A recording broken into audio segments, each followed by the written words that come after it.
Hello, everybody, and welcome back to another non-deep-faked episode of We Watch Shudder. No generative AI here, folks. My name is Michelle, and who is a genuine human alongside me?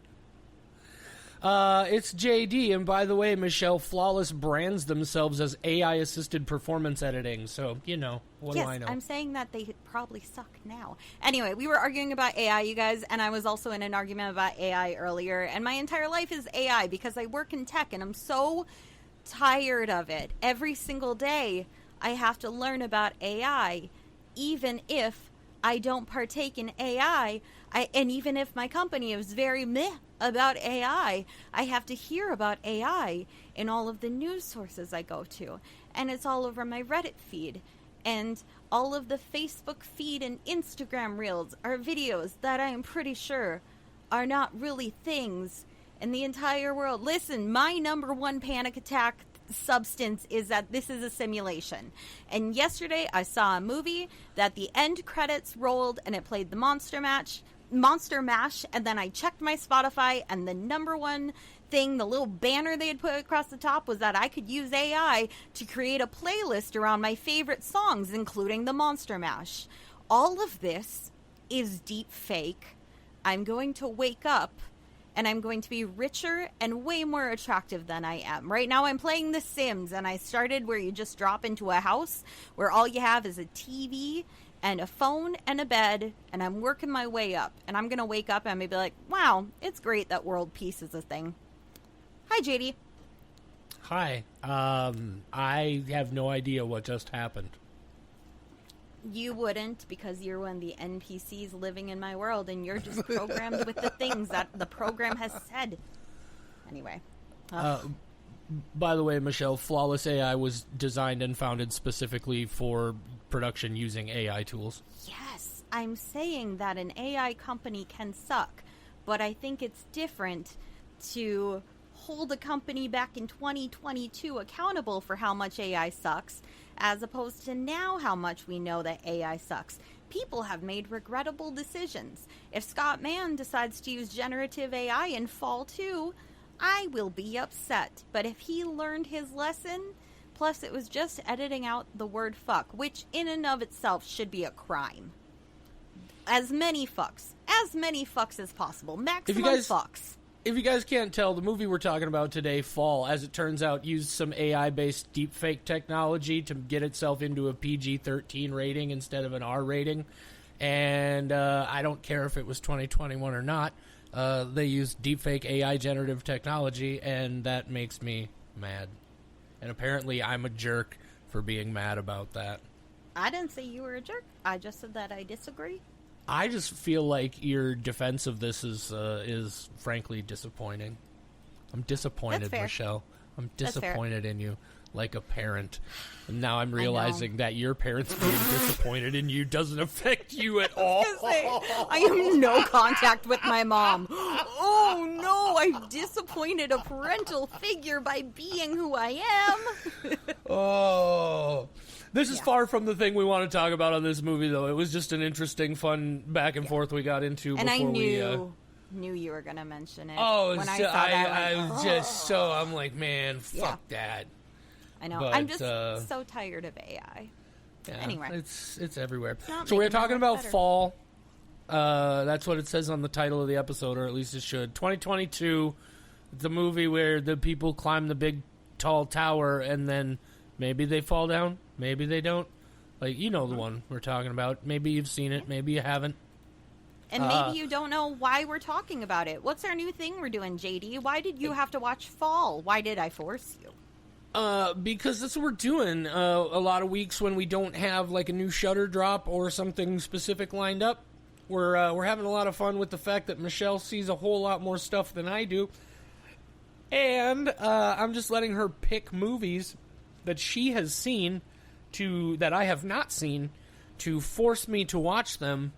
Sometimes, perhaps, she's got something that she thinks I'm really going to love and she wants to see, or maybe exactly the opposite. She wants to torture me with something. For whatever reason, maybe she just thinks it's going to spark a good conversation. That's what we're doing, and today, that movie is Fall from 2022. I know have been on about this movie since you first saw it. I remember you bringing it up and telling me that you really, really enjoyed it. And I also remember vaguely at that time, my initial impression, I believe, was just, I don't understand how this could possibly be a feature film. And so I had never gotten around to seeing it, and now that is not the case anymore.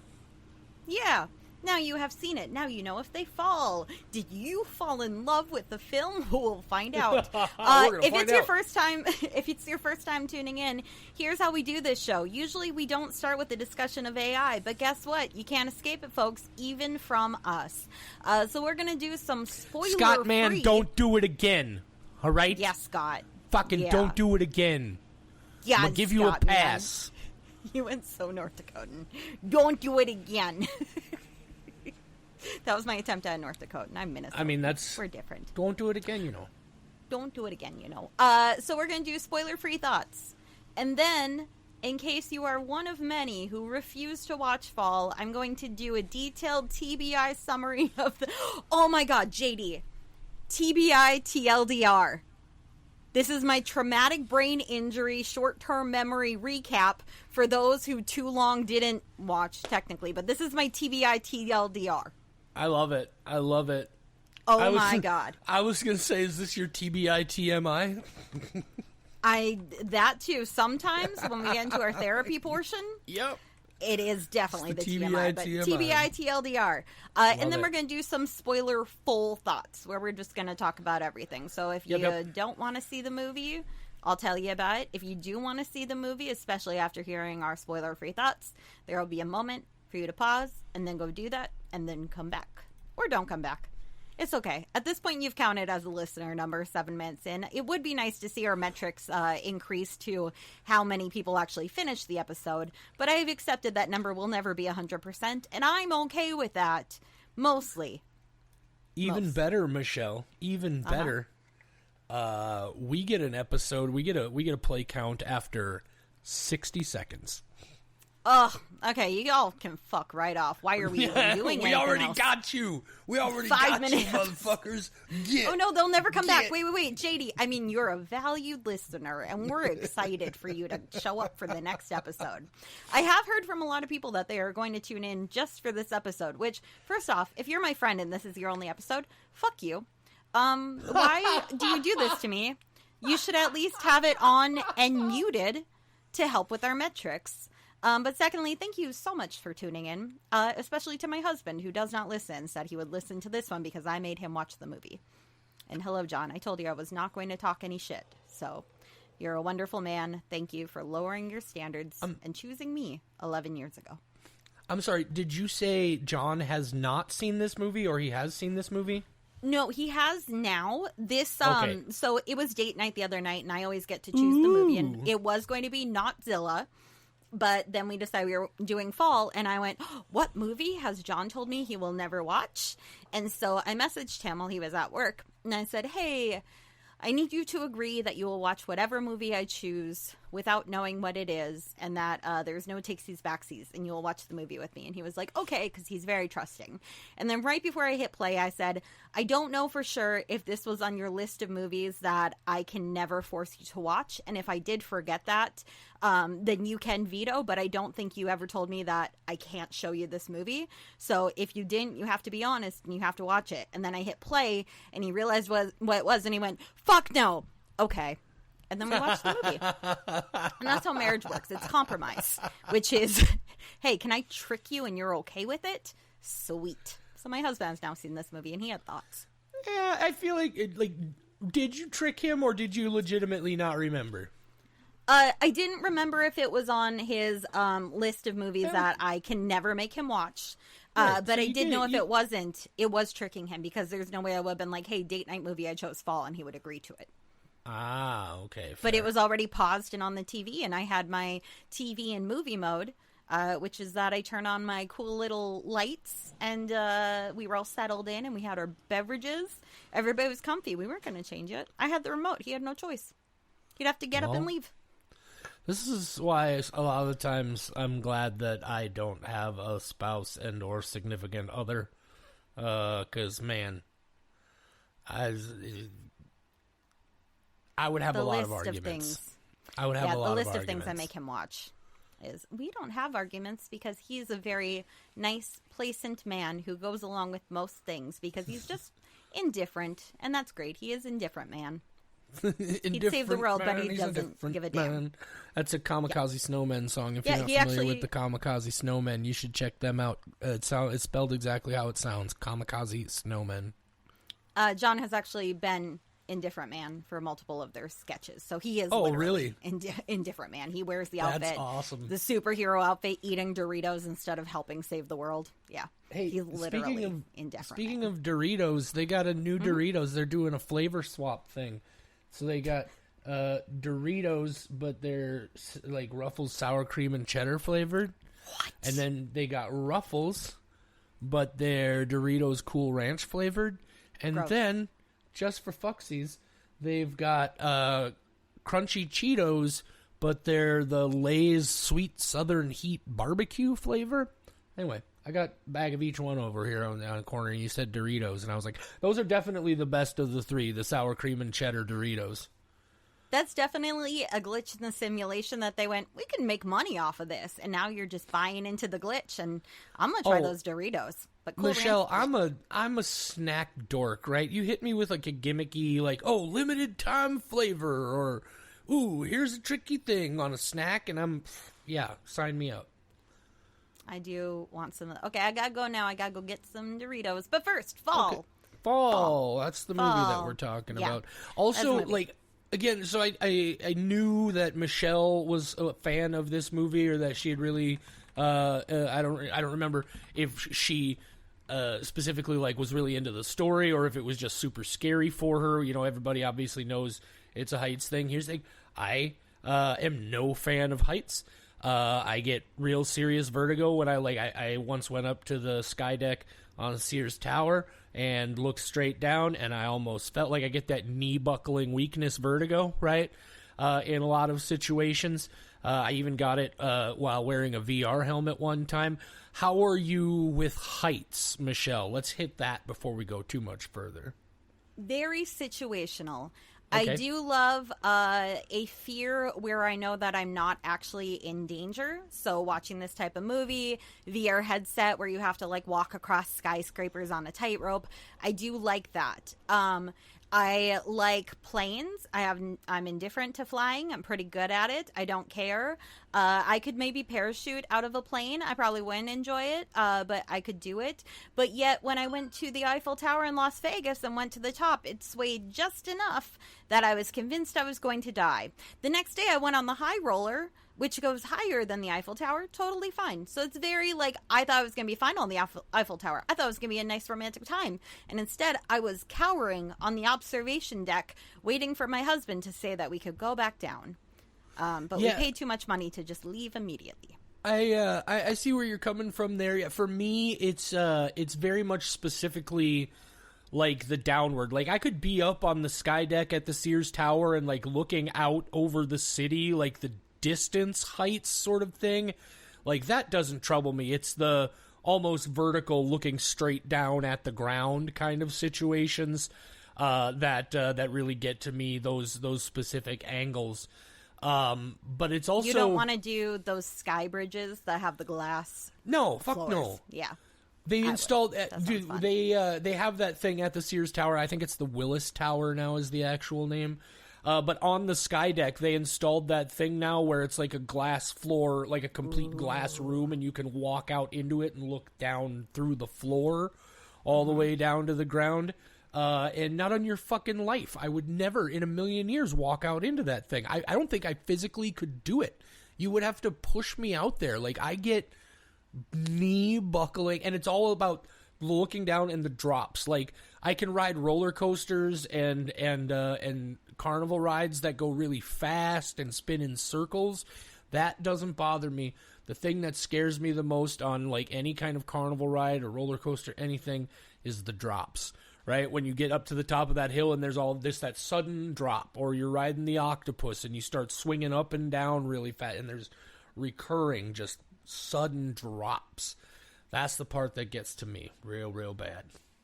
I love drops, but I listen to dubstep. Whoa, whoa, whoa, whoa, whoa. Well, They got the drops. Get the Skrillex out of here. Oh, how dare you. Me and my Deadmau 5 will be on my way. I dated a guy and I called Deadmau 5, and it bothered him so much that I'm pretty sure it was a factor in our breakup.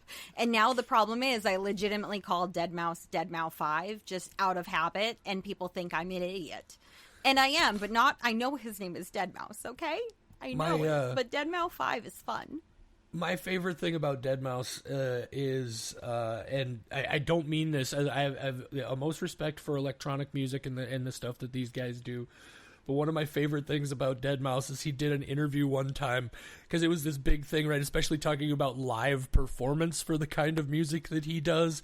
And he was like, everybody's like, no, it's a live thing too. We're up there doing it. And he's just like, guys, come on, let's cut the shit. Right? 95% of our work is done before we ever get out there, and we're really just push and play on tracks most of the time. He just completely undercuts the whole sort of performance aspect of what he does, and people like it. Now it's like, all right, that's fair. But he and Skrillex had massive beef, and Deadmau5 wore a t-shirt with Sonny Moore, aka Skrillex's phone number on it, to a red carpet event.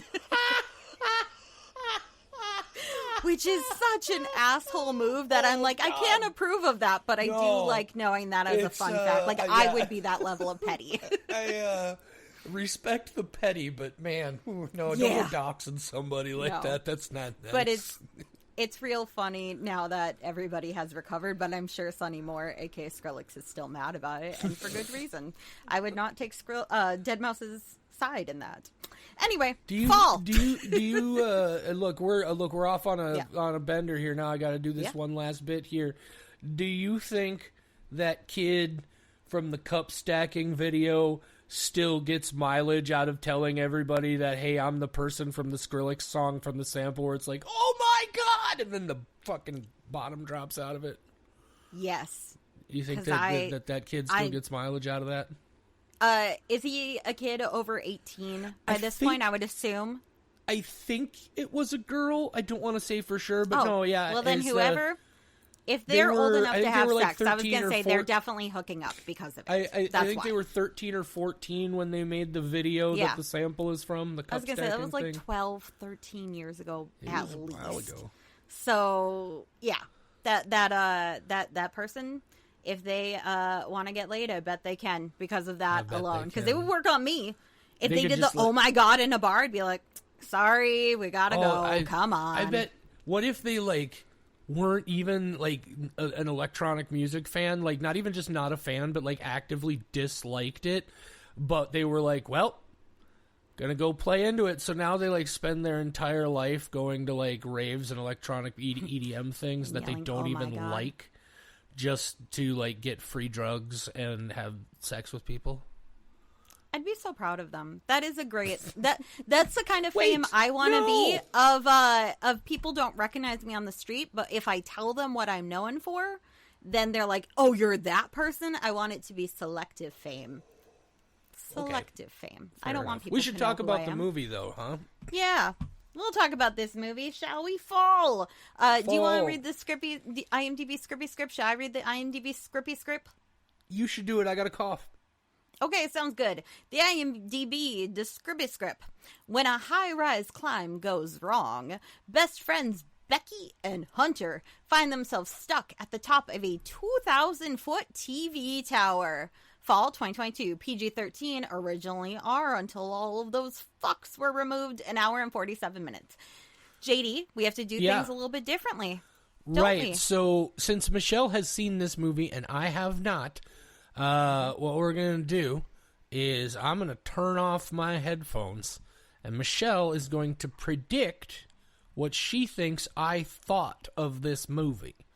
And then she's going to give me the signal. I'm going to come back in and I'm going to tell you what I thought of this movie, and we're going to find out how correct she was. So, yeah, here it goes. Michelle, just make sure you give me the big wave signal when you're ready. And... Okay, I can't hear you at all. Oh, wait. Oh, but you can hear me. You muted yourself. I did. I turned the wrong thing down. Let's look. I promise I'm Okay. a professional. Let's try this one more time. Oh, this one's not going to deliver. All right. I pass cannot QC. hear you. There, we're good. Perfect. Okay. So JD does not like this. I'm going to maintain a stone face while I explain this. Oh, man, I could do all sorts of fun signals and he wouldn't know. Like, I'm just going to, like, totally, you know? Like, he has... Oh, you guys don't see it, but I flipped him off and he looked really upset about it. So he did not like this. I know that the whole heights thing is why he didn't really want to watch it, but I feel like there's some flimsy story here that he could not get past. He's not going to buy into how they found themselves in this situation, even though I think it's a justifiable way to wind up in this situation when I initially thought that there was no fucking way. He's not going to like that's over an hour and 30 minutes. Anytime I say that he doesn't like a movie, that's definitely going to be included in it, because even an hour and 47 minutes, he's going to be like, man, this could have been a 5-minute YouTube short. He does not like long movies.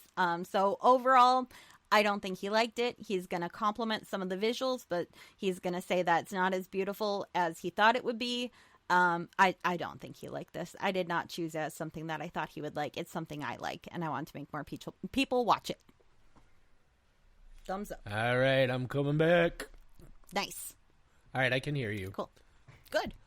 All right, Okay. so I suppose now you want my spoiler-free thoughts, huh? I do.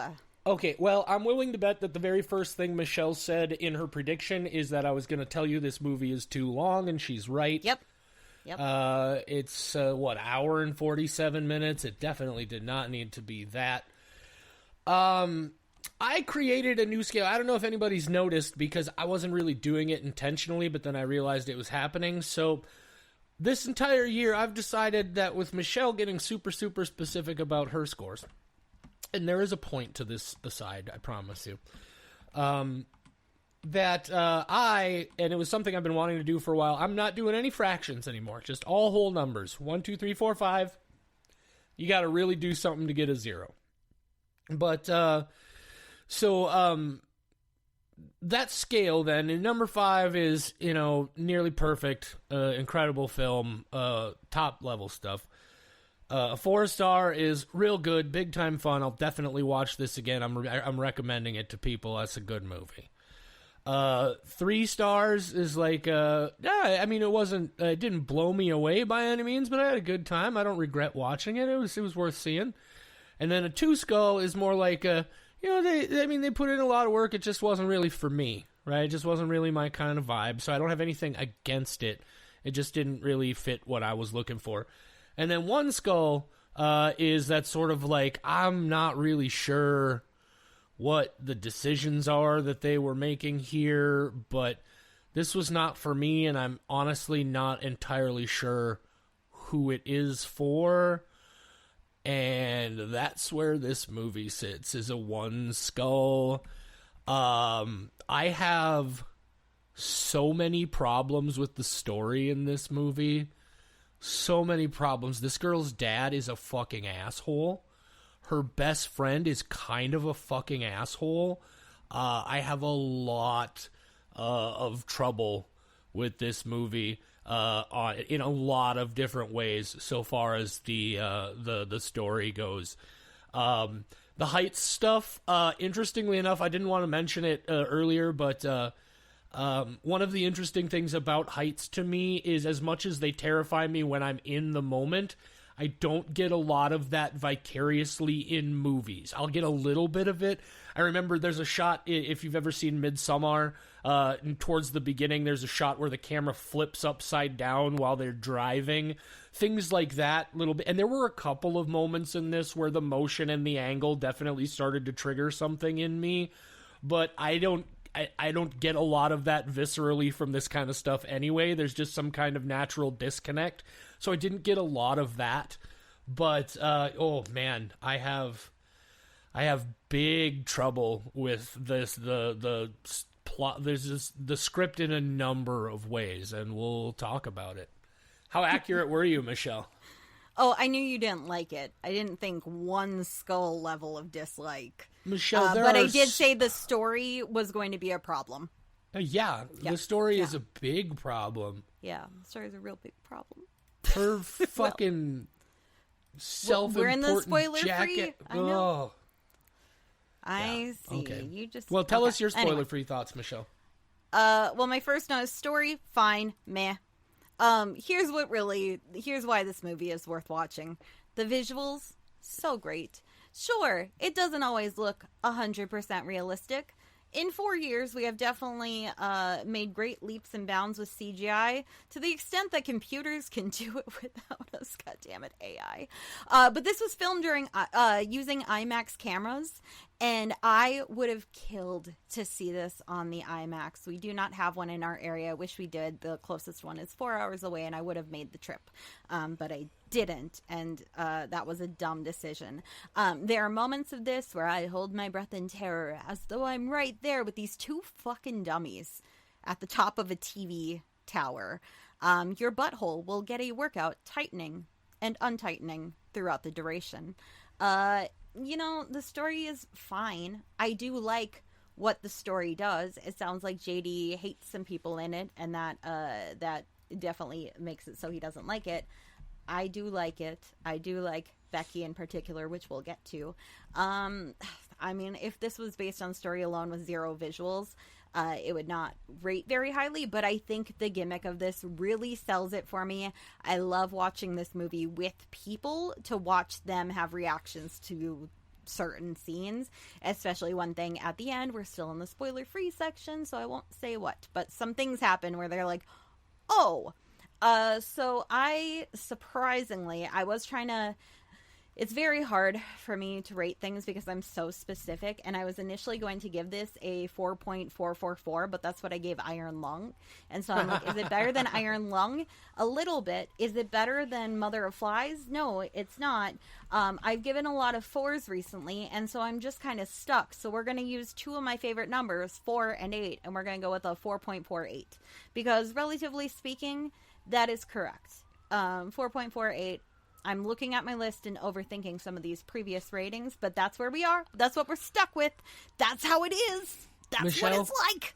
Yeah. I feel like at some point your rating system needs to evolve past like a skull rating, and what it becomes is each new movie you just tell us, okay, this one is right above X and right below Y. That's your system. I mean, I really could do that. The problem is that my views on things fluctuate depending on whether I'm PMSing or not. Well, so I totally it could wasn't change serious. at any given moment. How do I feel about it today? Does the man bother me too much? Oh, I have a feeling the thing toward I got a feeling we're going to talk about a lot of things here. Wow, it's like we have a all podcast. Right. So this is where we're going to start spoiling things, and as we said, it will start with Michelle's often rarely imitated and even more rarely duplicated TBI TLDR. Yep. And that is not just mocking traumatic brain injuries. For the record, in case you don't know, I had one and I forgot my name for a while. Right. And that means that I have short-term memory recall issues and I have to really try to lock things in there. Unfortunately, Fall is actually pretty, it's pretty in there because I've watched it a couple times, but it's also not super in there. For me, in there is not very in there. It can go at any moment. My name still sometimes. I can say TBI TLDR. I have TBI friends. I want that on a shirt with no context. Okay, so first off, the characters. I've decided I'm starting with that because I never know anybody's fucking name. But the girl, her name's Becky. She's Grace Caroline Curry. She's a lady. And then we have Hunter, played by Virginia Gardner. Fun fact, both of those people were in a movie I hated from 2025 called A Breed Apart. However, Virginia Gardner's character in that I actually really enjoyed. So for the record, she was one of the good parts of A Breed Apart. You guys, it's Jurassic Park with dogs. How? And then we have James, aka Becky's dad, played by Jeffrey Dad Morgan. And every time I say this, JD goes, no, his name is Jeffrey Dean Morgan. But the thing is, he's always a dad. He always plays a dad, so he is Jeffrey Dad Morgan. I don't know if I've ever seen anything where he wasn't a dad. Even The Walking Dead, he was a dad. And then we briefly have Dan, played by Mason Gooding, Cuba Gooding Jr.'s son, who is currently known from the reboot of the Scream franchise. So that's our cast of characters. Very briefly, mostly Becky and Hunter, and then we got some other people smattered throughout there. So here's what you need to know. We open on a cliff, a place that I will never be, on the side of a cliff. I mean, I don't really mind that height-wise, but I do mind that danger-wise. I'm a very soft person. I know I would not survive, so I'm never going to be there. And so that's not very scary to me. It's easy to avoid these situations. So Becky and Dan are married, and Hunter is their third wheel. Becky, Dan, and Hunter are climbing the side of a rock like an idiot. How dare you? Now, I have friends who like climbing, and you guys are great, but these people, dummies. And we know that for a fact because Dan falls. Oh, no. And now, no more Dan. Oops. Oh, well, okay, bye. And so he's not in the movie anymore. And so then it's a year later, and now Becky's a sad alcoholic. And her dad, Jeffrey Dad Morgan, is like, you need to get the fuck over your dead husband, which... Sure, I see why she doesn't talk to you very frequently. And he's like, you need to stop grieving because he would never grieve you like this. And like, that implies that your daughter isn't all that great and that, listen, she can fix him. We all know how that goes. And then Hunter shows up, and Hunter's like, hey, I have a YouTube channel. My name's Danger D, and I put on a push-up bra, and I climb shit. And you know how to get over fear? No, how you get over the sads is adrenaline. And so you need to start climbing some shit. And I know that adrenaline cures the sads, because I have a lot of friends who love tattoos and thrill-seeking of all sorts. So you just gotta get adrenaline of some sort. Not in the form of climbing a TV tower, but they do. And here's some fun facts, because in this movie, the way that they wind up in this predicament, which everybody who watched the trailer was like, how the fuck do they wind up here? I actually think it's a very justifiable reason, which is that they're gonna go just climb because they're climbers, and why not do it? And they decide to climb one of the highest U.S. structures, a TV tower. And here's where the fun facts come in that I actually wrote down because I find it fascinating. JD and I, well, JD lives in North Dakota. I'm Minnesota. I'm better despite there only being a 5-minute drive in a river separating us. But we live near the tallest structure in the U.S., which is 2,060 feet. It is the KRDK Tower, located in Trail County, North Dakota, and it is the 7th tallest structure in the world. Have you ever seen that in person, JD? I sure have. It's so cool. I drove to the base of it and just like looked up, and it just like... It's funny that a TV tower could inspire such majesty. I don't know why, but just the fact that it's a tower instead of a building, just awe-inspiring. Because it's like, how the fuck you do that? I tried to do that with Legos. That shit wasn't stable at all. Like, that's crazy. Oh, that's interesting you mentioned that. We'll talk about it. Okay. If you want to watch some videos of people climbing the KRDK tower, you can do that. They're on YouTube. One of them is on a YouTube channel that's just called Engineering. And you can watch this guy who goes up there for maintenance. And they did a smart thing in this movie that actually doesn't apply in real life, which is that they didn't have clouds. Can you imagine climbing higher than clouds? That's what the maintenance people do, and that's too high up. That's a lot. So then these two ladies, Becky and Hunter, they get to a tower and they're like, we're going to climb that, and they do it. And then there's lots of foreshadowing because Danger D says that this is a tower that's going to get torn down.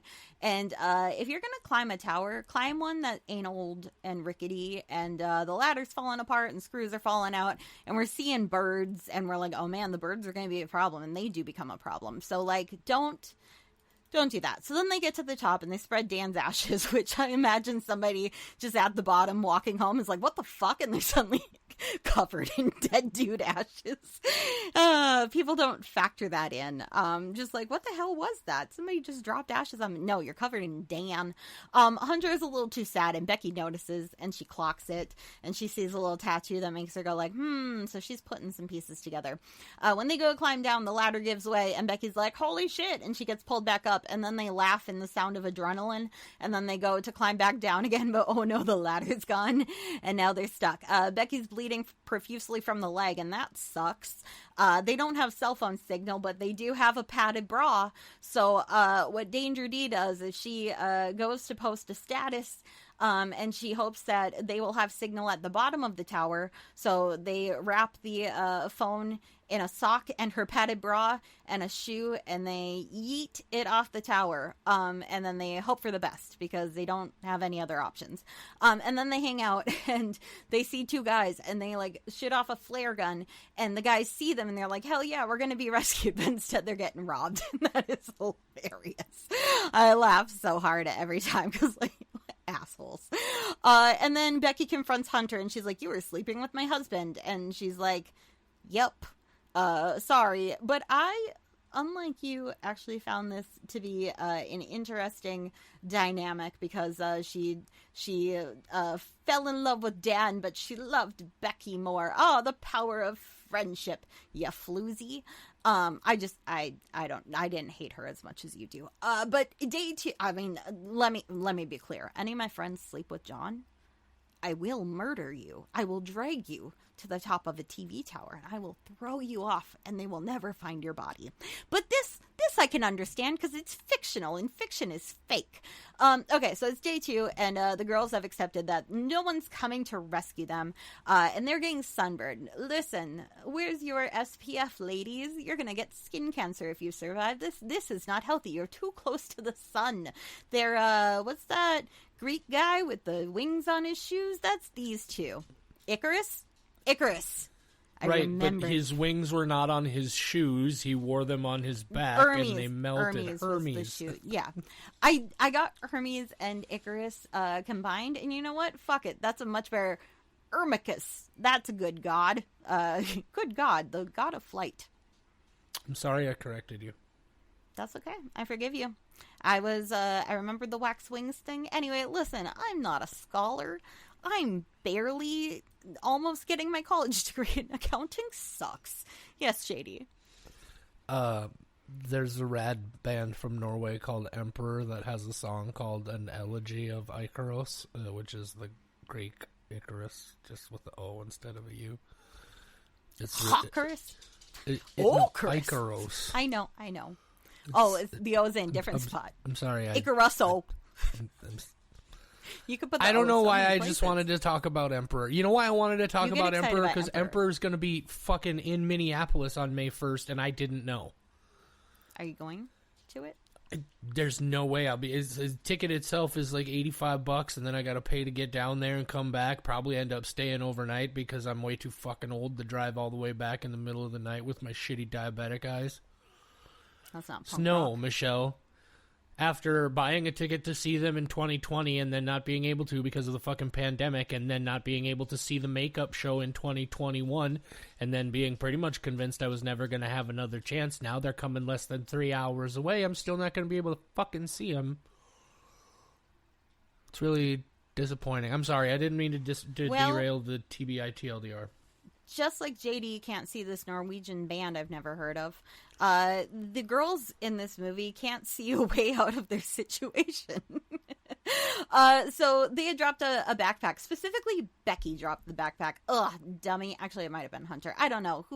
Somebody's fault. I don't know who it is, but it's on a platform. And Danger D, she's like, hey, I can get that because I'm Danger D. And so she jumps down to get the backpack. It's not that close. She has to use a rope. And she's trying, it's tense, y'all. It's not very believable, but it is tense. And then, in order to get back to the rope, she's gonna jump and catch the rope. And so she jumps and she leaps and she jumps and oh no, did she fall? And then Becky looks over the edge. No, Hunter made it. They're not going to kill a young girl this early into the movie, everybody. Grace Caroline Curry is a good actress, but she ain't no Tom Hanks, and this ain't no Castaway. So we need at least 2 characters present for the rest of this thing. So Hunter, she rope burned her hands, and now she's going to be essentially useless as far as rescue attempts are concerned. Cool. Thanks, bitch. You slept with her husband, and now you're not even going to help with any part of this situation. She should have just pushed her off. So they, aka Becky, she has to try a bunch of things now to save her stupid friend and herself. So the shoe thing didn't work. The flare gun just got them robbed. They had a drone, but the battery died, and now they're like, hey, we can do the battery thing, or we can do the drone thing again. You're going to climb to the top of this tower the rest of the way where there's a light bulb, and using some science that isn't real science, you're going to charge the drone, and in the endurance test, you're just going to be stuck there, and there's going to be birds who are trying to eat you because your leg is rotting, and that's a problem. And vultures are like, delicious. Not me. If I saw a leg rotting, I probably wouldn't eat it. I say probably. Depends. If it looked real tasty, maybe. I'll try a freaky thing once. Only once. So then Becky puts a note on the drone and tries to fly it to the nearby diner, and it gets obliterated by a semi. And that is part of what I love about this movie, is just how badly things go wrong. Like, they get the attention of somebody and he steals their fucking truck. They get the drone working and it gets obliterated by a semi and nobody finds it. And I just love watching other people's lives fall apart like they do in Fall. And then, like I said, if everything else isn't bad enough already, Becky's leg is rotting and the vultures are trying to eat her. So, just things are going real bad. So then Becky's like, hey, Hunter, I got to try the phone thing again, because we're now on day 3. They've been up there like 48 hours, so they're on day 3. She's like, I gotta try the shoe thing again with my phone, because there's no other shot of something happening. And Hunter was like, well, my shoe's down there. And she's like, no, we only used the one shoe with your phone the first time. I need your other shoe. And she's like, yeah, my shoe is down there. And then bump, bump, bump, we find out that Hunter did not make the leap. She did fall to her death. And so her shoe is down there. Oh my God! She has been completely useless the whole time, but not because of rope burn, because of death. So then Becky gets down to the ledge and she's like, I gotta try something real hardcore. I don't have a whole lot of options. Let's try something real hardcore. So she gets down there and she now she sends a text to her dad and she's like, hey, I'm sorry for being a sad alcoholic person and grieving my husband. I'm so sorry, Dad, that was inconvenient to you. But here's where I am. Please come save me. And then so she sends out that text, which if me, I would send multiple texts just relying on one. Listen, these girls clearly do not have survival instincts, and I probably would not either. But send more than one, y'all. Just do it. So then she wraps her phone in Hunter's shoe. And then to be on the safe side, she wraps her phone in Hunter. In a beautifully hardcore moment, she takes a wound that a vulture was eating from and just shoves her phone right in there. And then she shoves her friend off the tower. Her friend is going to save her life, even post-mortem. And then we cut to Jeffrey Dad Morgan. He's rushing to the tower, and there's a whole bunch of emergency vehicles. So we're like, oh my God, the message got through. And then he sees a body bag, and he's sobbing about his little girl, but then it's not his little girl. Becky's alive. And then they hug. And then no one cried for Hunter because she's an affair-loving bitch. The end. And JD is coughing too much to respond to my brilliant synopsis. No, I mean, yes, I was coughing, yeah. But I gotta hear all the stuff, because I think your problems with the story are problems I have with the story, but I also find so many of the things, they're not supposed to be laughable, but they are, and they add to my enjoyment. The fucking drone getting smashed is really funny. I love that moment. I gotta pause for just a second. I'll clip this bit out, and we'll come right back. Okay. Whoa, you guys, you'll never believe this. He put himself on mute, and now he's juggling. He is just, you guys, he's got knives. He's got some flaming swords. I didn't even know JD could juggle. Sound off in the comments if you didn't know that JD could juggle. Like and subscribe. Well, I was going to clip that part out, but then you decided to be funny, so maybe I'll leave the whole thing in. I got a new... Funny? Arguably. I got a new vape tonight, and it's kind of kicking me a little hard. I haven't figured out exactly how hard I can draw it yet. Anyway. JD does drugs. I am once again eating a cherry gummy weed. vitamin. Yeah, no, but I'm saying that you like to vape on these calls. I, once again, am remembering that I forgot to take my cherry gummy vitamin for the day. Oh. So I am also partaking in some crazy I thought you substances. were going to suddenly start drinking some wine and become wine drunk Michelle again. Yeah, wine drunk Michelle is delightful, but I don't like her over at my house that often. Okay. All right. Look, we could dive right into this because the most infuriating thing about the movie is really the first thing that happens. Is that encounter with her dad. This guy can get fucked a million fucking times. I might be a little sensitive on the account of the fact of how, oh, here, drink, my mom died. That's if you're not familiar, we do have a drinking game. Nobody partakes except for me. JD's mom died in January, and now every time he mentions her, she died in November, Michelle. Really? It was that long ago? Wow. No, it really does feel like 2 months. Oh my God, it's March. Does it feel like that? Does it feel like it's been a long time for you, Michelle? And this is my point. This was her husband, right? Like, clearly dad didn't like him, right? But this is her husband, and he died in a horrible fucking way right in front of her eyes. And the moment he said, I'm not gonna watch you destroy your life, throw your life away, I was, you know what? You get entirely fucked. I almost turned the fucking movie off because fuck that guy. Grief takes how long it takes. And the most impressive thing in this movie is when she looks him right in the face and says, you know what, Dad? Fuck you. What I need is for you to leave me the fuck alone. Because fuck that guy. Oh, I'm not gonna... Yeah, make it about you, you fucking self-important... Oh, Daddy's gotta save everything, motherfucker. Like that one sequence fucking infuriated me, Michelle. Like, that character is disgusting. Fuck that guy. I know you say that you're worried you're a little bit sensitive, but I do need to make sure. I know I do remember now that your mom did die in November. We took a whole break. It just feels like it just happened. And I know. It's bizarre that's March. But no, hang on. I'm segueing. It's a segue. I forgot that she died in November. Did she die in a rock climbing accident? Does that add to how upset you are about this? Fuck you. Is that why you're like... You're like especially sensitive. I got a cough again. Oh no. Shit, I forgot. No, sorry, I can't believe I forgot that aspect. And then they come back around at the end and she's just like, oh, Daddy, thank you. You came to save me. What a fucking... Maybe if this guy hadn't been such an incredible piece of shit, he wouldn't have almost fucking... His daughter might have not gotten trapped at the fucking top of a tower, and that other fucking lady might still be alive. Which is exactly why I like their relationship, because maybe if Becky had a good support system, she wouldn't have felt pressured to go to the top of a TV tower. It adds to the believability for me. Yeah, but that's my point, is... You're infuriated by it, and I'm like, oh, that makes sense.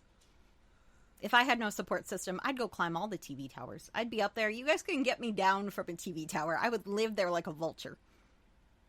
I'm not sure I follow what you're saying, Michelle. You're infuriated by her father and mad at him for forcing her up this tower. And for me, I'm I'm not mad at him for forcing her up a tower. I'm mad at him for turning her fucking trauma into fucking all about him. Yes, but the fact that he's doing that and is not a good supportive dad, and she only has Hunter. IMDb says her name is Shiloh Hunter, and I cannot, Hunter must be her last name. I didn't pay attention to that, but it's been throwing me off since I saw it on IMDb. But anyway, the fact that she has no support system and her one friend has apparently not been in touch with her and was deliberately distant because she was sleeping with her husband. Well, I guess not at the time of his death. And I just said that and then realized that meant he wasn't falling off the cliff while he was balls deep in her. But the fact that she has no support system, she's like, sure, I'll try this. It's been a year. I guess nothing else is working. Oh, so okay. So what I'm saying is, I just hate what it is But what you're saying is, like, you at least see it as, like, you're fine with it as a motivating factor in what causes her to make this terrible fucking decision to climb this tower. 100%. That is exactly what I'm trying to say. But also at the end of the movie, he, like, there's no, like, he does, she's just like, oh, Daddy, thank you, you came to save me. There's no fucking... And she apologizes to him. Yeah, it's one of the things I have a problem with.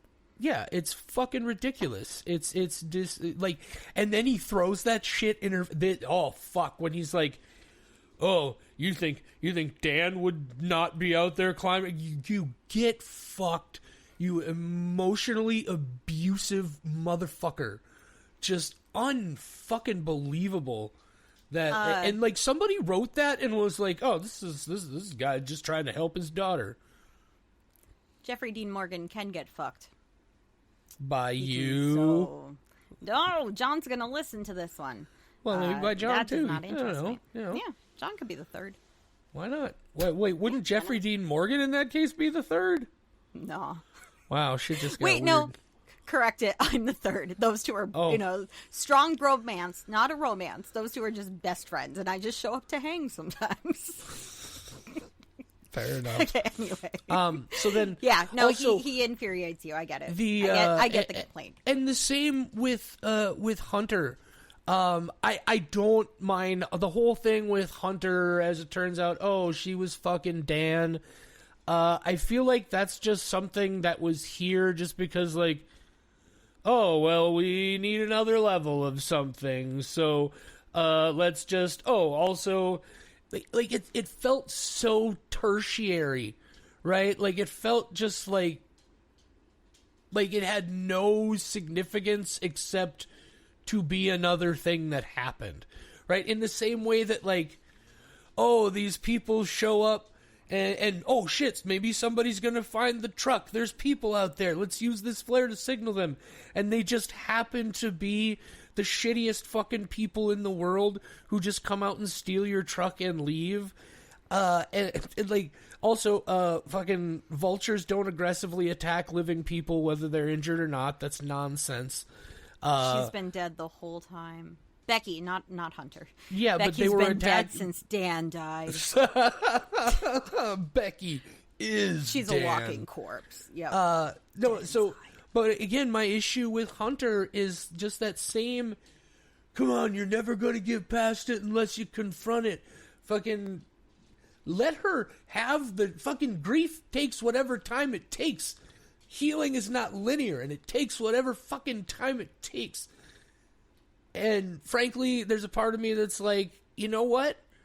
It's pretty fucking acceptable that Hunter died and Becky survived. Becky is the only likable person in this entire fucking movie, and the entire movie is how her dad and her best friend conspired to almost get her fucking killed because they got sick and tired of waiting for her to get over the death of her fucking husband.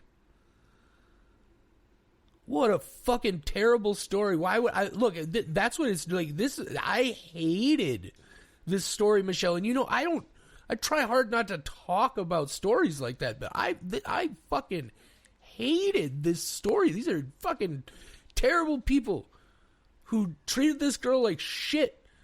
And then that's not even on top of the absurdities that fucking, oh, surprise, 30 minutes of the movie were just a complete fucking sham that never happened. That's not how fucking hallucinations work. First of all, she hallucinated a whole thing where they walked through step by step, climbing to the top of the tower to recharge the fucking battery of the drone so they could fly. Get fucked. Like, it's just such a ridiculous fucking script. Jesus, I haven't felt like this aggressive about a movie in a long time, Michelle, but this was phenomenally, frustratingly terrible writing. I have bad news for you, and that is that we are getting Fall 2 this year, written by the same people. Oh, I know, Jonathan and there's Frank probably a third one Scott coming. Mann. I mean, it's fucking no skin off my nose. I'm not going to watch them. I'll choose it as one of the other things we gotta watch. I'll quit the podcast. You'll be like, no, Fall 2 is my line. That's my new rule. After this, there's a fucking moratorium. And I probably would have been, as is with a lot of cases, I probably would have been way more forgiving of some of these other things. But, I mean, also, you know me, Michelle, that whole thing where it's just all of a sudden, oh, she's been dead this whole time. I don't mind that sort of shit if it feels earned. When it's just like, oh, surprise! The last half hour of our movie means abso-fucking-lutely nothing. It's so... I don't want to say it's bad writing, but it's bad writing. It's it has legitimately been a while since I was so frustrated by a fucking movie like this. You did this to me. You and fucking welcome. Nate. I didn't expect it to this. My buddy Nate. How dare he? By the Fuck way, you, Nate. Nate's favorite horror film, by the way, his favorite horror film, his favorite film of all time is a Serbian film. Nate is the reason I know the existence of the August Underground trilogy. This man likes some sickening fucking shit. And he told me, and like, again, I get it, it's the heights thing, right? He's like, this is the most terrifying thing I've ever seen. And I'm like, yeah, I can see that with the heights stuff, but this is also one of the stupidest. It's just so badly written. Things happen just to happen. There's like, it's just absurdity after absurdity after absurdity. That tower is 2,000 feet tall, and it still has an old-style beacon light on the top.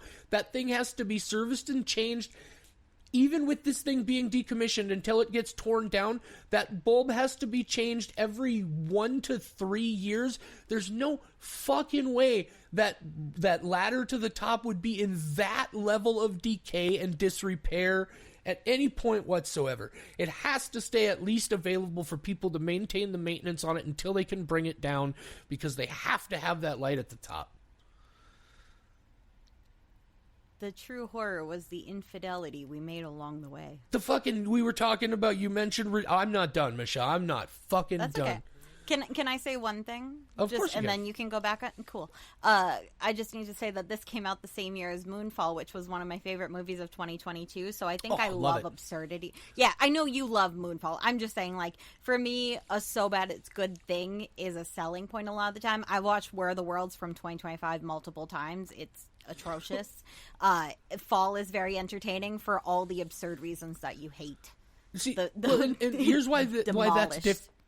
Why that's different for me is Moonfall is like it's this sort of grander level of absurdity and a thing that it's impossible that this could ever happen, and they're not trying to. But like, I think part of what's inherent to Fall and what it's trying to do is somewhat this underlying suggestion that in the like most awful anti-Powerball lottery way, yes, this is something that could happen, but it's just so consistently just absurdity after absurd. This fucking tower is, I don't know how much you know about those towers. They're designed to sway in the wind so that they don't fall down. And that tower is fucking rock hard, fucking erection rigid the entire way up. I mean, erections aren't always rigid. Well, you're not wrong, but this tower could be having an off day. And again, I land on that because this is the kind of shit that I shouldn't even care about, but I'm so detached and upset by how fucking, like, the Jeffrey Dean Morgan character in this is a terrible father. And I feel like, and maybe I misunderstood, but I feel like I'm supposed to at least kind of like understand him and be forgiving. He just wants to help his daughter, and he can get entirely fucked. Man, I really did not like that guy. That single character even if everything else about this had been fine for me, that character destroyed this for me. Fuck that guy. I'm going to make a director's cut version of this where I completely cut out his character. Her friend just shows up. And then when her friend dies, she actually dies. And then I just cut out all of, like, her voiceover, like, encouraging and Becky, her friend, and I bet you'd like it. And her friend would cut just out, like, suddenly showing up is all because of her dad in the first place. Yeah. They were probably also having an affair, and we just didn't get to that part. I just realized that... I can't stare at that box of his ashes on the table in your living room anymore. Then get the fuck out. God, I fucking you gotta hate turn those. him into a tree or something. Oh, fuck, man. I 2022. didn't even expect to be this emotional about that. I was so upset about those characters. In 2022, we got both Fall and Moonfall, and I did not realize that until this. And they're both things fallen, just in different ways. That's a fun fact. And then my other thing, I forgot. It was a while ago. By the way, I do agree with Michelle on that. If you have not seen Moonfall, holy fuck. So good. I'm going to go rewatch it tonight. I Understand got work in the morning. I'm staying up till 2, and I'm watching Moonfall. Understand it's delicious, right? It's absurd. Any Roland Emmerich film. It's Roland. That should be all you need to know. I should have just gone with that. You're right. It's fucking Roland Emmerich, and it's it's some of the most absurd visuals I've seen in a long time. Yeah. I have watched a lot of maintenance videos of the North Dakota tower, and it doesn't look like it's swaying when you're looking at it from a GoPro. So maybe it was swaying, but we just didn't see it that much. Hey, Michelle. Yeah. You know what happens when a GoPro is on a swaying tower? It stabilizes. Yeah, it sways with the tower. But see, that's the thing. This entire film was made on GoPros, and that's why we couldn't see it swaying like that. Because the whole thing was made on IMAX GoPros. And so it was swaying pretty aggressively. It was actually filmed on a 100-foot tower instead, and that is still too tall for me to be an actress. Yeah, I did see that. They took it up into the mountains and then built an actual tower, and apparently the stars insisted that they go up there themselves. And I mean, that's all fine and good. Cool. But yeah, I was so put off by, man, I ranted and raved about that fucking, man, Jeffrey Dean Morgan character just infuriated me. Fuck that dad. He's the worst fucking dad in the history of movie. Well, no, he's not the worst dad in the history of movie dads. That's a whole deep well of fuckery, but... Who do you think is the worst dad in the history of movie I would dads? have to stop and think about it for a while. Okay. Holy shit, there are some terrible fathers in movies. Oh, there are. It's a real bummer. Probably God. Now that I think about it. I know, so deep and controversial, right? So mean to his son, who is also himself. Why would you say anything so controversial yet so brave? Yet so true. Or brave. I'm so glad that you vetoed doing Cube because you'd seen it before, and instead you talked us into watching Fall. You did this to yourself. You did this. This is your own fault. Well, you're the reason you're on the tower, and the tower is... Well, yes and no. I'm the reason that it happened now. You're the reason that it was possible in the first place. That's you didn't have to put it. To say. You didn't have to put this on the list, Michelle. It wasn't on the list. It was pre-programmed, and I'm just going along with the downloadable content that's already available in my version of the game. Michelle, I paid $4 to hate this movie. Good. I would have paid $30 to watch you hate it more. I genuinely, I feel kind of bad because, look, they put a lot of work into this. It's a very well-made movie. It's shot beautifully. As I said, there are some moments. Side note, by the way, I was watching, I did watch briefly some videos of folks climbing those towers that when you were mentioning them earlier. And a big part, I understood immediately, a big part of my experience is the closer to like a first-person perspective experience it is, the more it affects me. Because those with those GoPros right on their helmets, so you're seeing basically what they're seeing, that kind of rattled me immediately right away. So I think it's just the way it's shot for me. It's a well-made movie, but it just, to me, there's so much in the script here that is just very unlikable. Okay, so I will see your tower climbing videos and say, if you really want to watch something that's gonna make your gut fall out of your body and go tumbling 2,000 feet down, go watch some of the wind turbine ones, because then they're just balancing up there, and the tower is somehow easier for me. The wind turbines where they're just walking out, no thank you. I hope Fall 2 takes place on a wind turbine. Fall 2 is probably going to be some sort of... I see the videos of guys like fucking doing parkour on the fucking ledges of fucking high-rise buildings. Get fucked, man. No. I've seen so many videos of people dying that way. The internet's a magical place. So I knew you weren't going to like this movie. I really did... it solidified when you were ranting to me about AI right before we started. Because I was like, oh, this might be a really low-rated one. Because if you liked the movie, you would have been like, man, maybe. I mean, I don't agree with it. But I get that they didn't know 4 years ago what it actually was. And then I was like, no, he's going so off. He's real mad for a lot of things that have nothing to do with the AI. The AI is just the cherry on the generated cake on top. I knew it. Multiple people had to read this before it ever even got into production, let alone made it all the way to theater screens and home video. And not one of them at any point raised their hand and said, we got some story issues here, guys. No, and I'm glad they didn't, because I really liked the movie. Wow. Okay. I mean, to each their own. Absolutely. But, oh, man. I mean, I'm not going to fall in love with it, but I will fall for its tricks, like telling me a lady's dead. I should have included that in my reasons you wouldn't like it. I knew you were not going to like the twist, but I also didn't know how to say that in the spoiler-free section, because I think if there's a twist, I don't want to tell people there's even a twist. Oh, that's fair. Yeah, that's fair. But that would have been in my list of reasons, is you do not like finding out a lady's been dead. I don't like stuff like that happening in such a way that there's literally no possible way we ever could have seen it coming, right? It's just a complete left field turn. And again, I'm not saying, look, if that's how you want to write your story, that's fine. It's just a flavor that I don't enjoy.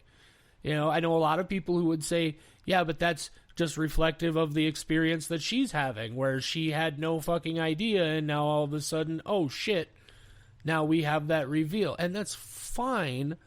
I just don't I don't like fucking onions in my egg salad either, right? So it's whatever. Agreed. I get sick from them. I can't have raw onions. There's something in the oils or acid or whatever that gets cooked out, so I cannot have a raw onion. But Jeffrey Dean Morgan can get fucked. Yeah, I told you, he totally can, by a lot of people.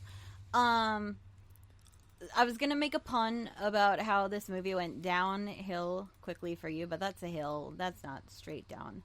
I forgot my other thing. It was something about... Oh, yeah, quickly. I haven't even talked about my favorite scene. My favorite scene is when she beats the shit out of a vulture. She beats a bird up. It's so funny. I love this movie. For somebody who quite often claims that you have real problems with animal related things, realistic ones. This is a couple of movies in a row now where there's been significant bird trauma that turned out to be something you quite enjoyed. It's because they don't look real. There is nothing tragic about it being like, ah! How do you feel about that scene in the lighthouse? Also hilarious. Oh no. I like watching a bird get beaten to death. Michelle just likes birds being splattered. Is it because, Michelle, you are part of the birds aren't real cult? I mean, that's true. If it flies, it spies. Look, my only problem with the whole birds aren't real thing is that's not actually what they're trying to say. Yeah, it's about how people will fall for conspiracies and how they actually started as a social experiment that everybody failed. Birds are very much real. You guys don't have to hear my bird saga right now, but I have had a male cardinal feeding at my window feeder lately, and one was on the brink of death, and I feel like he was saved and brought back because I was providing food for him in the middle of a blizzard. So I'm a fucking savior, and I will watch birds get beaten to death, but making sure the real ones live on. Michelle, God of Cardinals. God, I wish. I would love... No, God of Corvids. I got to take one of the really smart God birds. of Corvids. I want a crow for him so bad. No, but what I'm saying, Michelle, is like they're like, how it's like they're saying like birds are robots, right? Or birds aren't actual animals, but that's not. Birds aren't real. That's a very me. Birds can be real, but I get they're real. You know, it's they're been just a while. robots. Birds are robots. It's been a while since we heard from Captain Pedantic. I'm glad he's back from saving the world. He's always around somewhere. Yeah, he's just in his. I was trying to think of a bat cave equivalent for a. He's in bat cave, and he's more like, it's more of a bat cavern, but pedantic. I mean, he's like, it's not deep enough to be a cave. In fairness, it is more of a bat cavern. Thank you, Captain Pedantic. Off to fuck up somebody's day. Man, I never even thought about that, but this just rattled my whole fucking world. It really is more of a bat cavern. It really is more of a bat cavern. Yeah. I love... That's what's going to take us out of the realism of Batman. Bat cavern. Now I'm going to think about that. So that's fall, I guess. A whole lot of people like it. It wasn't my bag. Really hated that character. Wasn't your bag like the backpack that Hunter died trying to get back to Becky? Oh, yeah. One other side note here also, by the way. I found it ridiculous that I didn't have a problem with the drone getting obliterated until the guy stops the truck, gets out, walks halfway to the pile of drone rubble like he's going to go see what the fuck this was all about, and then just decides, nah, fuck it, turns around, goes back, and drives away. I would have been fine if he had just obliterated it and kept going. But you expect me to believe this guy stopped his truck, got out of his truck, walked halfway to the pile of rubble, and didn't finish going all the way over just to see for sure what it was, and that paper's still flapping right there? You're asking me to believe too much, guys. You're asking me to believe too much. The hope is what makes it delicious. I like when they're full of hope. He was worried that if he did see the note, the movie would drone on too long. Oh, fuck, Michelle. You know, it's a real good movie. I'm going to make you watch Fall, too, as one of my other choices when it comes out. Oh, no, I've officially put a moratorium on fall movies for the rest of the podcast. That's a deal breaker. I mean, you only get one deal-breaking movie. Do you Since really when? want to take the other Since one? That's a when? rule I made and didn't tell you about. This movie gets to make up its own rules. I make up my rules. I mean, it for sure made up its own rules on multiple occasions. I technically have two movies on the list that I will never make you watch, and a Serbian film and a Human Centipede 2. Yeah, but I've seen both of those, so it wouldn't qualify anyway. Yeah, we're going to run out of movies that I think would be fun to talk about that you haven't seen. It's going to happen real quick. Then we'll figure out another fun gimmick. No, you guys, you don't know, but I have an 8-page... No, my God, it's up to 23 pages of my Google Doc of my favorite movies and how I would categorize them by subcategory, including emotionally devastating. And there's just a section called Lars von Trier. Sequels that are better than the original. Shit goes wrong in space. That is one of my favorite. Jesus, this thing is 23 pages. When did that happen? There's not even page breaks. You have 23 pages worth of favorite films, Michelle? Well, I wouldn't say that the Google Doc is called favorite movies, which is not true because obviously I cannot have 23 pages of my favorite movies. But if somebody asks me like, hey, I'm in the mood for a horror comedy, then I scroll down and here's like the 25 I'll probably suggest. And then I'll see if any of those interest them. My favorite movies on here are probably about 25, and that's I did put War of the Worlds 2025 on here for many reasons. So that kind of tells you what this list is all about. You asked me about They Look Like People, and that's on that list. But also, so is Every Little Thing, and I don't know why I put that under my favorite horror movie list. Because it's a documentary about hummingbirds, and I do need to move it. I just have not yet. I have to move it to the documentary section. I guess it could be emotionally devastating. Those birds, they're so little, and they get fucked up. Here's what I love about that is you are just traditionally this incredibly meticulous person, and just every now and then there's this little fucking so like the wrong. Exception that proves the rule. Just like, wait, what the fuck? How did that happen? Yeah, and I didn't notice. This is also the list that I keep on Letterboxd, but I only go back and like update it every couple of months when I'm like, oh, I've added some things to the list. Let's go do that. So Every Little Thing has been sitting on the favorite horror movies list on our public Letterboxd list for several months now. It was supposed to be under documentaries and emotionally devastating, which is also called Real Bummers and is not necessarily a horror. Yeah, Real Bummers. Grave of the Fireflies, anybody? Oh, Flow fucked me up. I will never watch that movie again. That's unless a real we do bummer. it for the show. Yeah, it's a real bummer. Okay, enough about the hummingbirds. I'm so glad I didn't watch a hummingbird get beat to death. I think it's just like seagulls and vultures and all the big annoying birds. That's got to go on your quote board. I'm so glad I didn't watch a hummingbird get beat to death. Yeah. So, like, nobody fucks with the seabird or whatever he says in the lighthouse. Okay. I'm going to go rewatch Moonfall. I'm so excited to see that again. Yeah, I might do that too. That's a lot It's of on fun. Fossum.